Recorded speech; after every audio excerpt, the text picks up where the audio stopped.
សូមគោរពជម្រាបសួរអ្នកបិតាឬអ្នកអាណាព្យាបាលក៏ដូចជាបងប្អូនសិស្សានុសិស្សទាំងអស់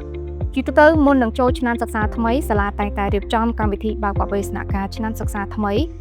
ក្នុងគោលបំណងដើម្បីជួបជុំសិស្សានុសិស្សមេដាបេដាក៏ដូចជាលោកគ្រូអ្នកគ្រូនិងអនុញ្ញាតឲ្យបងប្អូនសិស្សានុសិស្សស្គាល់ថ្នាក់រៀនថ្មីផងដែរ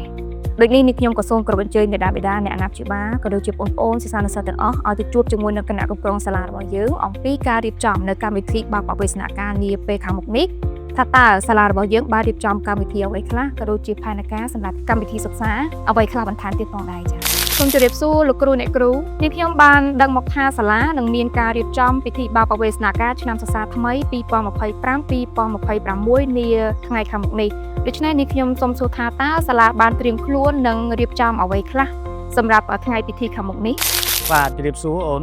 សម្រាប់ពិធីបើកបបិសនការខាងមុខនេះសាលាបានត្រៀមខ្លួនរួចជាស្រេចក្នុងការទទួលបងប្អូនសិស្សានុសិស្សដូចជាយើងមានការរៀបចំទីធ្លានិងបរិវេណសាលាអគារសិក្សាថ្នាក់រៀនបណ្ណាល័យនិងអាហារដ្ឋានហើយនឹងមានការរៀបចំផ្នែកជាច្រើនទៀតហើយកម្មវិធីនេះយើងនឹងប្រារព្ធឡើងនៅថ្ងៃទី1ខែវិច្ឆិកាឆ្នាំ2025ស្របតាមក្រសួងអប់រំយុវជននិងកីឡាដែលកម្មវិធីយើងនឹងចាប់ផ្ដើមដំណើរការនៅវេលាម៉ោង 7:30 នាទីព្រឹកហើយនឹងពេលរសៀល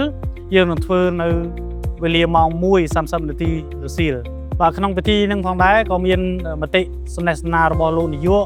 ក៏ដូចជាមានការណែនាំអំពីថ្នាក់ថ្មីរបស់បងប្អូនដូច្នេះខ្ញុំបាទសូមគោរពអញ្ជើញមេដាបេដាទាំងអស់មេតាចូលរួមហើយនឹងនាំបងប្អូនមកចូលរួមដើម្បីឲ្យគាត់ស្គាល់ថ្នាក់រៀននិងលោកគ្រូអ្នកគ្រូរបស់គាត់ហើយយើងមានការសម្ដែងសិល្បៈរបស់បងប្អូនសិស្សានុសិស្សហើយនឹងល្បែងកម្សាន្តជាច្រើនផ្សេងទៀតបាទសូមអរគុណ Hello everyone. We are very excited to welcome all to our opening day ceremony that is coming up shortly. We have prepared our school grounds so as to beautify it and make it more welcoming to all of our students, and we're excited to share that with you. For the General English program, we have many new activities planned for this year, such as the spelling bee competition, the reading fluency competition. We have the showcase of our projects that all the students have performed during the year. We have field trips planned, so many activities to look forward to. We also have the OTE exam that we're planning to become a test center for.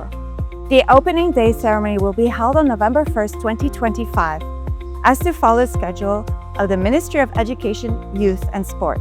The morning session will start at 7:30 a.m. and the afternoon session at 1:30 p.m. The opening day ceremony will start by the welcoming speech of our director, Mr. Lundy. The students have also prepared some performances and traditional dances. We've also planned many fun activities for all our students to share with. We are looking forward to celebrating this special day with you and marking the start of a new, fun and exciting academic year. Thank you. ពីចុងក្រោយនេះខ្ញុំក៏សូមគោរពអញ្ជើញមេដាបេដាអ្នកអាណាព្យាបាលក៏ដូចជាបងប្អូនសិស្សានុសិស្សអញ្ជើញចូលរួមនៅក្នុងកម្មវិធីបើកបបិសនការឆ្នាំសិក្សាថ្មី2025-2026របស់សាលា Go Global ដែលនឹងប្រព្រឹត្តទៅនៅថ្ងៃទី1ខែវិច្ឆិកាឆ្នាំ2025ឲ្យបានច្រើនកកកនេះខ្ញុំក៏សូមអរគុណនិងសូមជម្រាបលា